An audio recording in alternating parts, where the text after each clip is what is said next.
इस कलाम को समझने वाला दिल जो तूने दिया है, हम इसको समझे तो यीशु मसीह के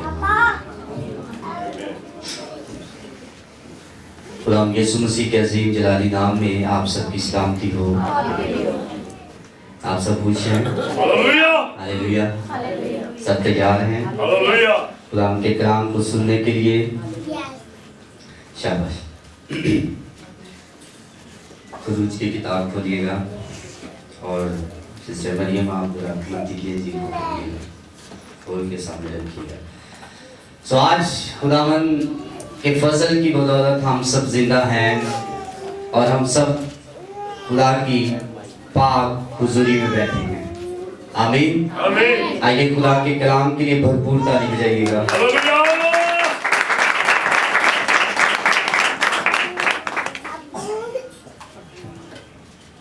कितने लोग पिछले हफ्ता में आए थे संडे वाले दिन? शाबाश। कितने लोगों को ये याद है कि कोई बात कही गई थी? शाबाश। हाँ जी, मत्ती 2 बाब जो पहले थे उनको पढ़ना था। बहुत सारे लोगों को शायद पहला बाब पढ़ना मुश्किल लग रहा हो क्योंकि उसमें सारी पुश्तों के बारे में नाम थे और वो बहुत मुश्किल थे। कुछ लोगों ने मुझे रात को बताया भी। एक और बात मैंने कही थी, मैंने कहा था कि मत्ती की इंजील में यीशु मसीह को किस नाम से पुकारा गया है। अगर आपको पता है तो सिर्फ हाथ खड़ा कीजिएगा। जिसको पता है कि यीशु मसीह को मत्ती की इंजील में क्या कहा गया है, कितने लोगों को पता है? हाथ दिखाइए। शाबाश। 1 2 3 4 5। शाबाश। हाँ जी, मिसेस स्नोवर क्या कहा गया था? यीशु मसीह को मत्ती की इंजील में किस टाइटल से पुकारा जाता है? अच्छा, हाँ जी, खुदा का बेटा। हाँ जी, और जी, हाँ जी, नासरी, हाँ जी, यहूदियों का बादशाह। शाबाश। जोरदार तालियां हैं।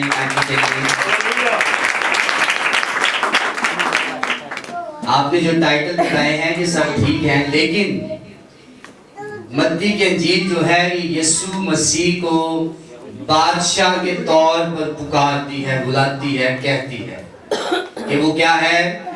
यहूदियों का। जब वो पैदा हुआ तो क्या था? जब वो मरा तो क्या लिखा गया था? यीशु मसीह क्या है? बादशाह। मत्ती की इंजील यीशु मसीह को बादशाह के तौर पर प्रेजेंट करती है। आमीन। सो मुझे कुछ लोग रात को पूछ रहे थे, मैंने कहा अगर मैंने बता दिया तो फिर आप क्या बताएंगे?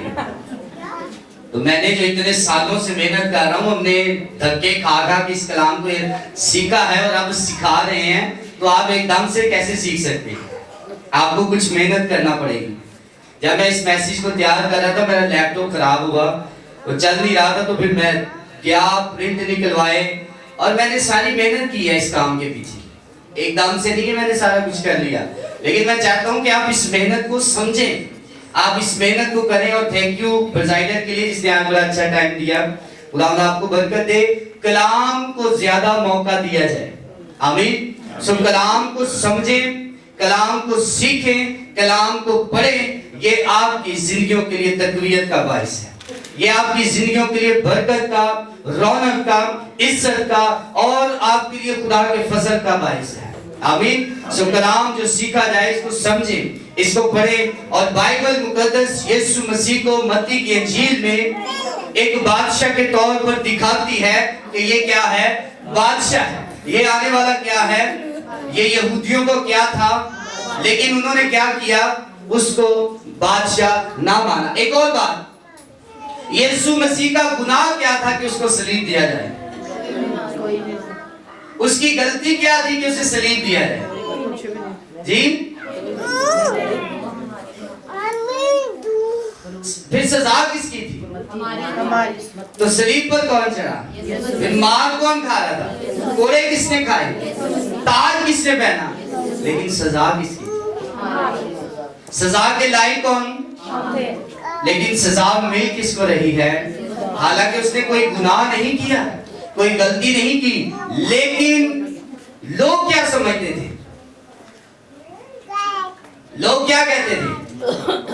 वजह क्या है कि इसे सलीब दिया जाए, क्यों सलीब दिया गया? हाँ जी, खुदा का बेटा कहता है। और कोई बात?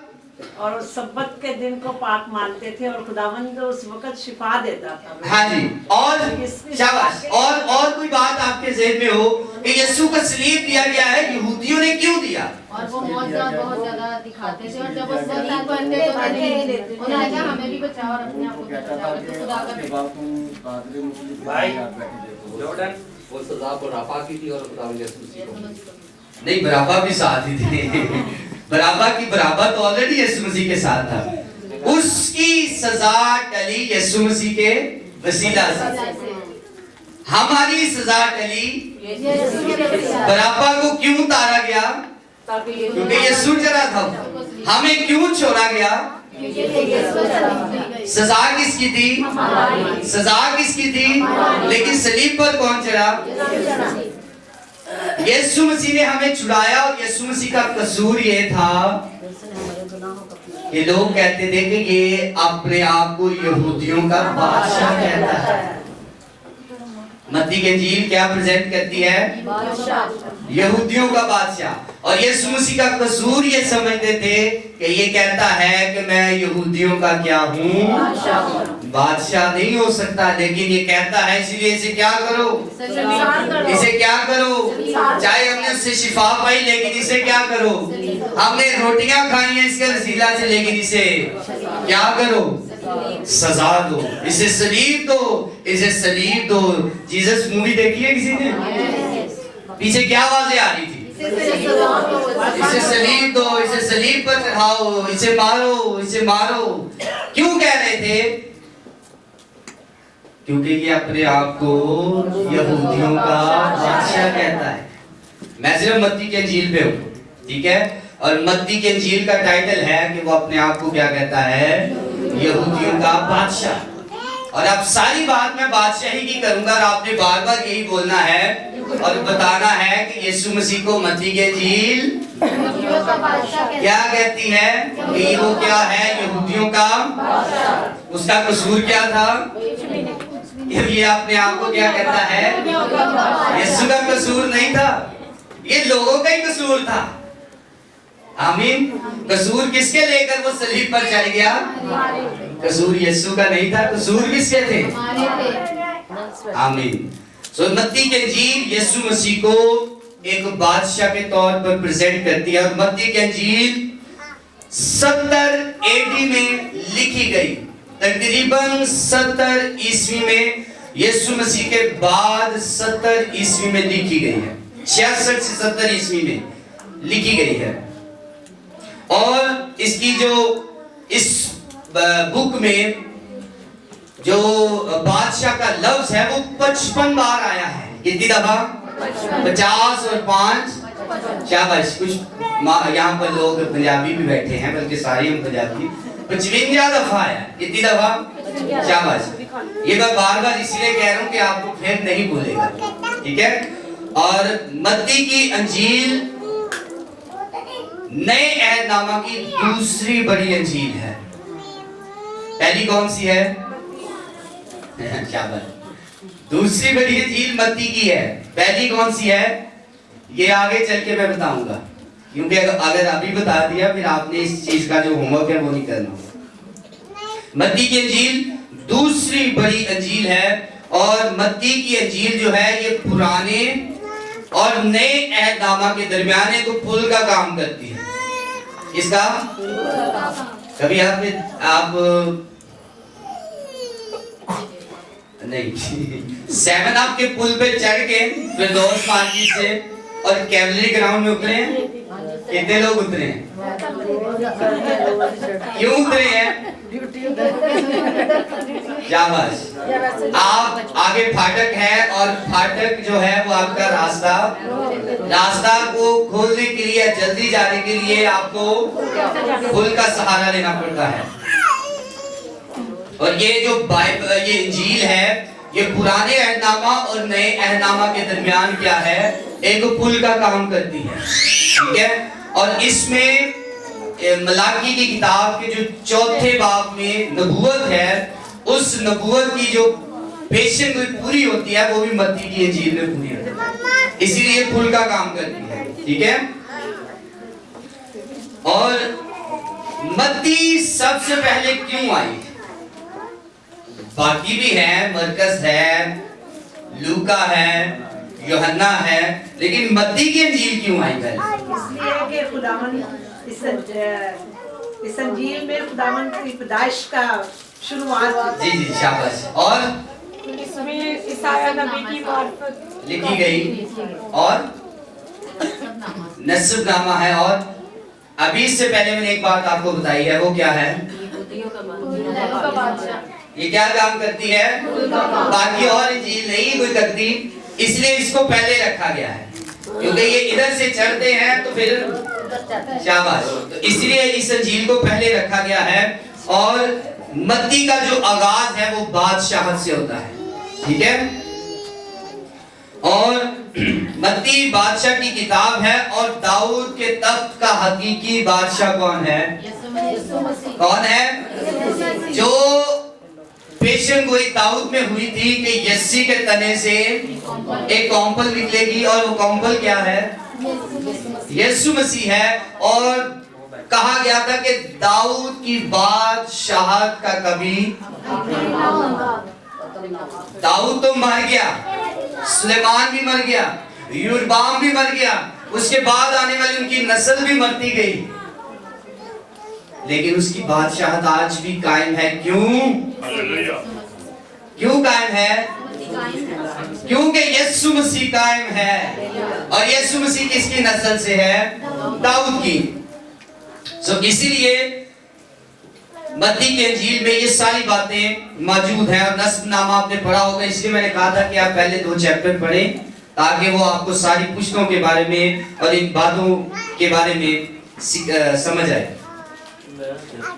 मुकाशफा की किताब में ये जितनी भी बादशाहत का जिक्र आया है, बार बार आया है, 3 बाब 1:3 में भी लिखा है मत्ती की इंजील में, जब भी बादशाहत का जिक्र आया वो यीशु मसीह के बारे में ही बताती है। किसकी बादशाहत का इंतहा ना होगा? यीशु की बादशाहत का इंतहा ना होगा। मत्ती के इंजील में बादशाहत का लफ्ज 55 बार आया है, मरकस की इंजील में 45 दफा आया है, लूका की इंजील में 42 दफा आया है, और यूहन्ना की इंजील में 5 दफा आया है बादशाहत का जिक्र। और ये सारी बातें यीशु मसीह के बारे में, इब्ने दाऊद का जिक्र है, उसकी असल और नस्ल का जिक्र है। ये सारी बातें जो हैं ये यीशु मसीह के बारे में बताई गई हैं। आगे यहाँ पर आपने मत्ती की इंजील में पढ़ा होगा, एक मेन कैरेक्टर लोग आते हैं यीशु मसीह को सजदा करने के लिए। वो कौन से हैं? शाबाश, वो क्या थे? मजूसी थे। अच्छा, मैं आपको एक जबरदस्त बात बताने लगा हूँ। मजूसी जो थे वो बादशाह नहीं थे। आपके लिए शायद ये बात मुश्किल हो कि हम इतनी देर से सुनते आ रहे हैं कि ये बादशाह है, बादशाह है। ये बादशाह नहीं थे, ये बादशाह बनाते थे। नई बात है ना आपके लिए, मेरे लिए भी ये नई थी। जब मैंने इसको पढ़ा ना, तो ये मेरे लिए भी एक नई बात थी कि ये बादशाह नहीं थे, लेकिन बादशाह बनाते थे। इनकी वजह से जो बादशाह हैं वो बनते थे, जिनको ये महसूस करते थे वो बादशाह थे। अब आपको समझ आएगी, जब ये हेरोदिस के पास आते हैं तो हेरोदिस क्यों डरता है? क्या? शाबाश, यहूदी हेरोदिस इसलिए डरा मजूसियों से क्योंकि उसने कहा था कि ये जो लोग हैं ये किसी नए बादशाह की तलाश में आए हैं उसको बादशाह बनाने के लिए, तो फिर मेरा क्या फायदा होगा? क्यों डरा वो? उसने पूछा, हाँ जी, उन्होंने कहा कि जो बादशाह पैदा हुआ है वो कहाँ है? हम क्या करने आए हैं? यस, हम उसे देखने और उसे सजदा करने आए हैं। हम उसे बादशाह बनाने नहीं आए, क्योंकि वो क्या था? वो बादशाह नहीं, शाबाश, वो बादशाह नहीं है, वो बादशाहों का बादशाह भी नहीं है, वो जलाल का बादशाह है। हालेलुया। बादशाह पैदा होते हैं किस लिए? मरने के लिए। वो बादशाह पैदा हुआ हमेशा जिंदा रहने के लिए। जो कोई उस पर ईमान लाएगा, क्योंकि वो कैसा बादशाह है? वो बादशाह नहीं, वो बादशाहों का बादशाह भी नहीं, वो जलाल का बादशाह। हालेलुया। तो उसकी जो कदर है वो बाकी बादशाहों से बहुत ज्यादा और हटके है। अब ये जो मजूसी थे, ये किंग मेकर थे, बादशाह बनाते थे, इसीलिए वो हेरोदेस जो वो डर गया था इनसे। बादशाह से नहीं डरा, वो इनसे डरा था, क्योंकि ये क्या करते हैं, अब आपको और समझ आएगी। जब उसने कहा कि तुम जब उसे सजदा करो, उसे देख लो, तो फिर क्या करना? मुझे भी बताना, वापिस आना। इसलिए मैं भी उसे सजदा करूं। क्या उसके दिल में बड़ी अच्छी बात आई? क्या आई थी? हाँ जी, ये था कि जब वो मुझे बताने आए तो मैं जाकर उस बादशाह को क्या करूं, ताकि ये उसको क्या करें, जब मसा करके बादशाह बना के तो आ जाए, लेकिन मैं उस बादशाह को क्या करूं। लेकिन खुदा की प्लानिंग क्या थी?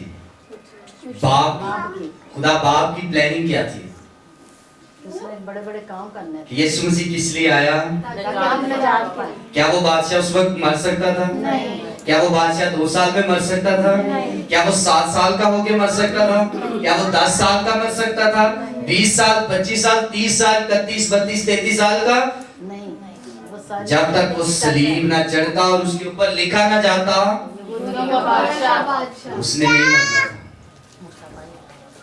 उसने मरना ही नहीं था, क्योंकि जब तक लिखा ना जाता कि ये क्या है, इब्लीस ने बादशाह के दिल में डाल दिया कि इसे सलीब चढ़ने से पहले क्या करे, कत्ल कर दे। उसने ऐसे ही किया। उसने वहां के 2 साल के सारे बच्चों को क्या किया? मरवा दिया। रोने की आवाजें घर घर में।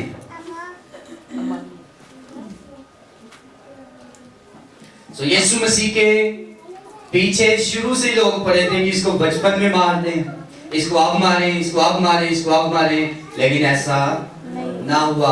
उसने मरना ही तब था जब लिखा जाता कि ये यहूदियों का बादशाह है। और यहूदी यही तो चाहते थे कि हमें कोई मसीहा मिले, हमें कोई बादशाह मिले, ताकि हम उसके वसीला से राहत और इत्मीनान और बड़ी तसल्ली पाएं। लेकिन वो समझते थे कि ये वो नहीं है जो मत्ती मसूल लेने के वाले के घर भी जाता है, जो ज़कई के घर में भी जाता है, वो टैक्स कलेक्टर हैं, वो बड़े बड़े उन्होंने हमारे से वो लिए हैं, टैक्स लिए हैं। ये कैसा बादशाह है? ये अपने आप को क्यों बादशाह कहता है? ये अपने आप को क्यों खुदा का बेटा कहता है? ये क्यों गुनाह माफ करता है? हालांकि ये इख्तियार तो खुदा के पास है, लेकिन यीशु मसीह क्या है? कामिल इंसान और कामिल खुदा है, इसलिए वो गुनाह माफ करता है। तो यीशु मसीह के बारे में जितनी भी पेशेंट हुई वो पूरी हुई, फिर वो सलीब पर चढ़ा और सलीब पर चढ़कर उसने छठा कलमा कहा, इट इज। इससे पहले नहीं मरना था। ये कहकर उसने अपनी रूह खुदा बाप के हाथों में सौंपी और अपनी, इससे पहले जान नहीं निकली। गतसमनी के बाग में भी उसकी जान नहीं निकली।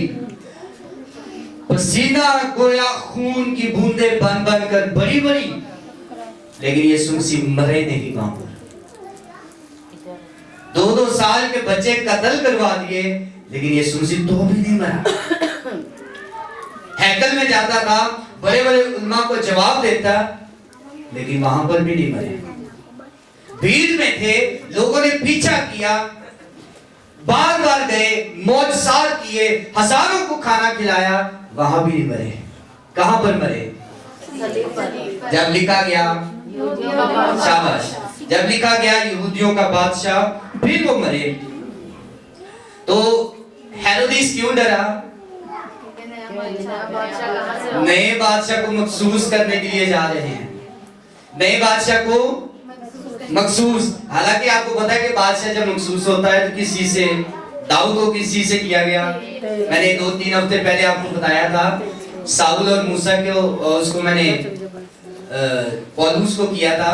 आपको याद होगा कि किस चीज से मसा किया गया था? साउल को क्या बात, तेल की कुप्पी से, जिसको इंसानी हिकमत को जाहिर करता है। ठीक है, वैसे भी कुप्पी आपको पता है इंसानी हिकमत है। हाँ जी, 100 रुपए भी मिल जाती है, लेकिन वो मारने वाली। हाँ जी, ये भी बात से इसी तरह था, क्योंकि इंसानी हिकमत से बना था। लेकिन जब खुदा की मर्जी से दाऊद को मसा किया गया, वो किससे था? सींग में, क्योंकि इसमें खुदा की कुदरत शामिल थी, खुदा की मर्जी शामिल थी। और उसने 40 साल भर इस्राइल पर हुकूमत की और एक जंग भी नहीं हारा। क्यों? क्योंकि खुदा की हिकमत उसमें शामिल थी। आमीन, खुदा की मर्जी उसमें शामिल थी। सो यहाँ पर यीशु मसीह का कोई कसूर, कोई गुनाह, कोई गलती नहीं थी। सिर्फ जब भी वो यीशु मसीह को पकड़ते और बातों बातों में फंसाने की कोशिश करते, तो हर बार यीशु मसीह फतेह पाते थे। किसी भी मौका पर यीशु मसीह को कोई हरा नहीं सका, क्योंकि जंग किसकी थी? तो फतेहमंद कौन हुआ? इसलिए उसने कहा इट इज फिनिश्ड। अब मजूसी जाते हैं, मैं बता रहा था कि पौलुस और साउल को मसा किया गया तेल के साथ, लेकिन यीशु मसीह को नहीं मसा किया गया। यीशु मसीह को मजूसियों ने मसा नहीं किया कि ये बादशाह होगा। उन्होंने क्या कहा था? हम क्या करने जा रहे हैं? हम उसे मसा करने, हम क्या करने जा रहे हैं? हम उसे सजदा करने जा रहे हैं। जो पैदा हुआ है वो कहाँ है? हम सिर्फ उसे सजदा करने के लिए। अब आपको यहाँ पर भी खुदा की कुदरत नजर आ रही होगी, खुदा की मर्जी नजर आ रही होगी कि जब वो निकलते थे दिन के वक्त, क्या होता था? बादल, क्या होता था? बादल में वो जा रहे होते थे। रात को हाँ जी, आग के सतून में, रोशनी में, सितारे की रहनुमाई में वो जा रहे थे। तो सितारा कहां पर है? आसमान पर कौन है? तो कौन उनकी हेल्प कर रहा है? जब यीशु मसीह ने बपतिस्मा लिया तो आसमान से क्या आवाज आई? कहां से आवाज आई? आसमान पर कौन है? तो ये सितारा कौन लेकर जा रहा उन्हें? जब यीशु मसीह पैदा हुए तो कौन आया खुशखबरी देने के लिए? किधरों आया? कहां से? इसका मतलब क्या है? क्या यीशु मसीह की जो पैदाइश है वो किसी इंसानी हिकमत की वजह से है? इंसान की कोई अकल उसमें शामिल है? जब भी यूसुफ अपने जहन को पलटता, अपनी हिकमत को उसमें शामिल करता, खुदा की कुदरत उस पर आ जाती। इसका मतलब क्या है? खुदा की ये मर्जी थी कि वो इस कायनात को, इस दुनिया को, इस दुख भरी दुनिया को, औरत से जो पैदा होती है, जो दुखों से भरी हुई है, उसको छुड़ाए। तो फिर यीशु मसीह 2 साल का नहीं मर सकता, यीशु मसीह 7 साल का नहीं मर सकता था, यीशु मसीह को 33.5 वर्ष जिंदा रहना था। और हमारी पूरी कीमत उसको अदा करनी थी, क्योंकि खुदा का फजल ही यही है कि बनीनो इंसान को क्या करे? छुड़ाए, बचाए। इसीलिए यीशु मसीह पहले नहीं मर सकते थे। उनको मरना कब था? पूरी उम्र करके। साधक कब मरता है? साधक अपनी पूरी उम्र करके मरता है, अगर तो वो साधक है। अगर साधक का बेटा है, हाँ जी, भाई साहब कह रहे इमरान, साधक का बेटा भी साधक ही है। ये इंसानी हिकमत शामिल नहीं, ये खुदा की तरफ से हमें टाइटल मिला है। राष्ट्रवाद किससे मिला है? खुदा की तरफ से, और किसकी वजह से? इब्राहिम उसी के मार खाने से, हमने शिफा पाई। यीशु मसीह के वसीला से। हमें किसकी रास्तबाजी है? मसीह की रास्तबाजी है। आमीन। खुदा की रास्तबाजी मसीह के वसीला से हमें है। इसलिए जो मिला है टाइटल, ये खुदा की तरफ से हमें मिला है। रास्तबाज, साधक, ईमानदार, ये सारे एक ही है। मैं बता रहा था कि यीशु मसीह पहले नहीं मर सकते थे।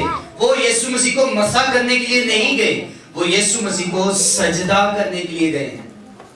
अब दूसरी बड़ी वजह ये थी, एक उन्होंने हेरोदिस को बता दिया कि बादशाह कहां पैदा हुआ है। अच्छा, खुदा बगैर बताए बादशाह को, उसको पहले भी नहीं पता, उसको पता ही नहीं था। उन्होंने एड्रेस पूछा यीशु मसीह तक पहुंचने के लिए, लेकिन उसे एड्रेस बताया नहीं गया। क्यों नहीं बताया गया? इसीलिए उसको बेईमानी थी। जिसके दिल में चोर हो ना, वो नहीं चाहता कि कोई दूसरा जो है बरकत पाए। और ये उसकी तरक्की का राज ये है कि कोई उसकी मुखालफत करे। क्योंकि उसके साथ क्या था, उनके साथ क्या था? अगर बादशाह ने नहीं बताया तो क्या हुआ? सितारा किस लिए था? इंसान की हिकमत वहां पर शामिल नहीं हुई। खुदा की कुदरत में, खुदा के कामों में कभी इंसान की हिकमत शामिल नहीं होती। वो बादशाह अगर बता देता कि वो पैदा हुआ है गलील में, तो अगर कोई यीशु मसीह तो मिस्र में थे।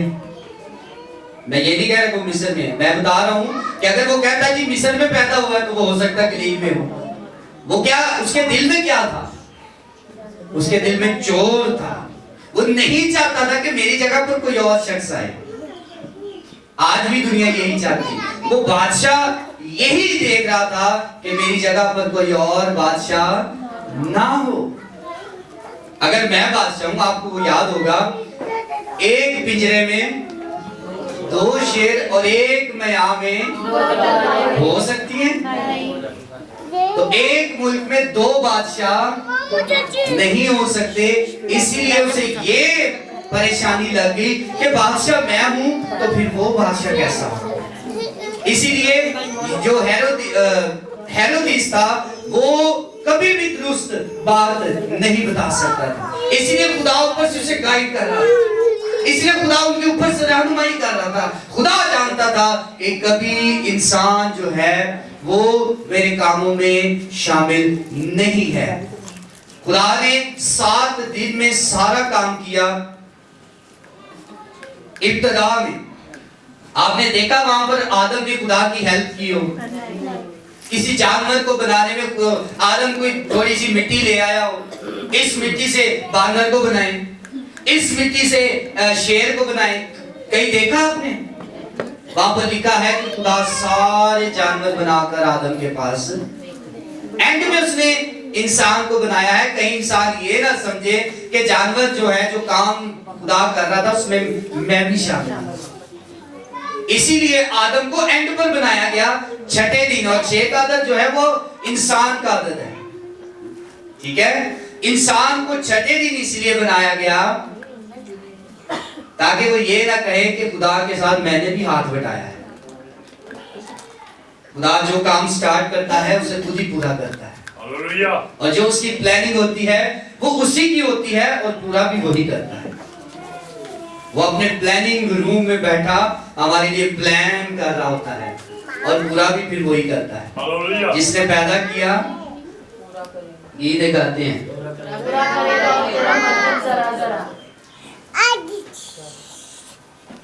नहीं गीत है, जिन्हें पैदा किया, जिन्हें पैदा किया वही कटेगा मुसीबत, जिन्हें पैदा किया वही खाने देगा, जिन्हें पैदा किया है वही जिंदगी भी देगा। आमीन। सो जिसने काम स्टार्ट किया है, सलीब पर पूरा भी उसी ने किया है। गुनाह आदम ने बागे दिन में किया है, लेकिन यीशु मसीह ने उसकी जो एंड है, उसका अख्ताम है, वो सलीब पर किया है। आमीन। तो इसीलिए वो जो मजूसी थे वो यीशु मसीह को मसा करने नहीं बल्कि सजदा करने आए। तो सजदा किसको वाजिब है? बादशाह को सजदा सिर्फ खुदा को वाजिब है। तो यीशु मसीह क्या थे? कामिल इंसान। ये भी यहूदियों को पसंद नहीं आया। जब यीशु मसीह जिंदा हुए तो क्या किया उन्होंने? सबसे पहले तीसरे दिन जब मुर्दों में से जी उठे तो क्या किया उन्होंने? क्या किया? औरतें गई, जब शागिर्द गए उनके साथ तो क्या किया उन्होंने? यीशु मसीह को सजदा किया है। और पर लिखा है कि उसके कदमों में गिर गए, उन्होंने सजदा किया। तो सजदा किसको वाजिब है? इज्जत, सिताइश, हम और बुजुर्गी के लायक कौन है? आमीन। इसीलिए वो बादशाह है क्योंकि सजदा सिर्फ खुदा को वाजिब है, और वो खुदा भी था और कामिल इंसान भी। आमीन।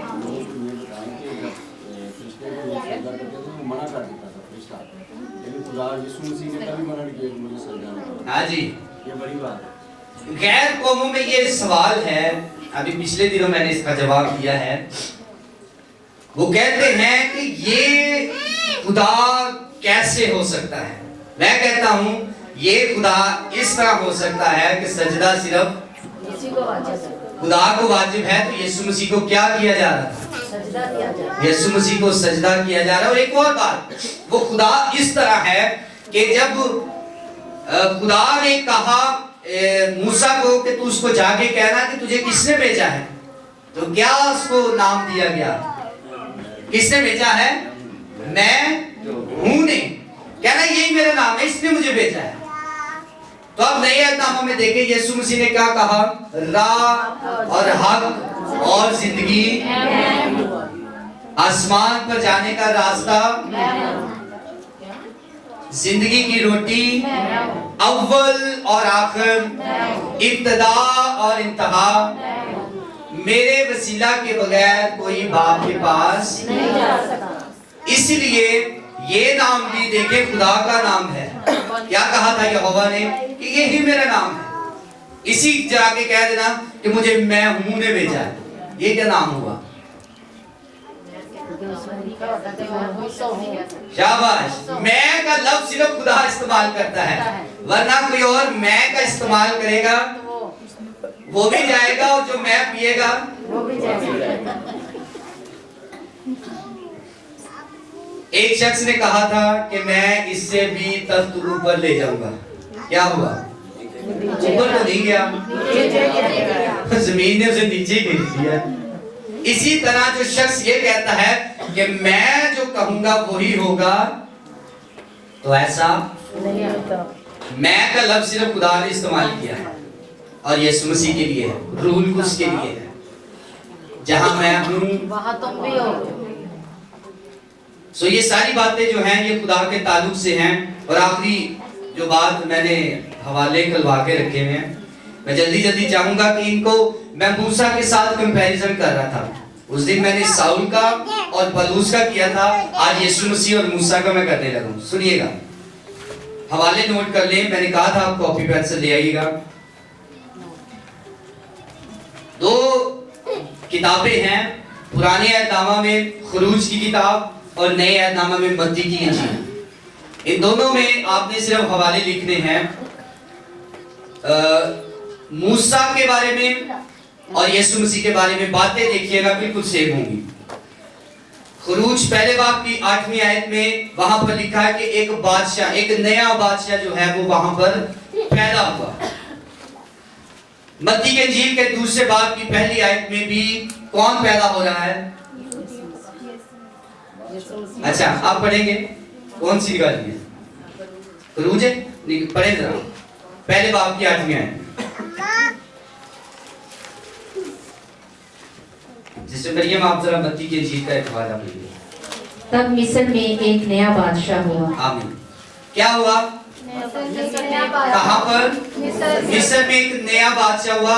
ये मूसा की और यीशु मसीह के बारे में मैं आपके साथ बात कर रहा हूं। जी, आप पढ़िएगा दूसरे बाब की पहली आयत, मत्ती के इंजील।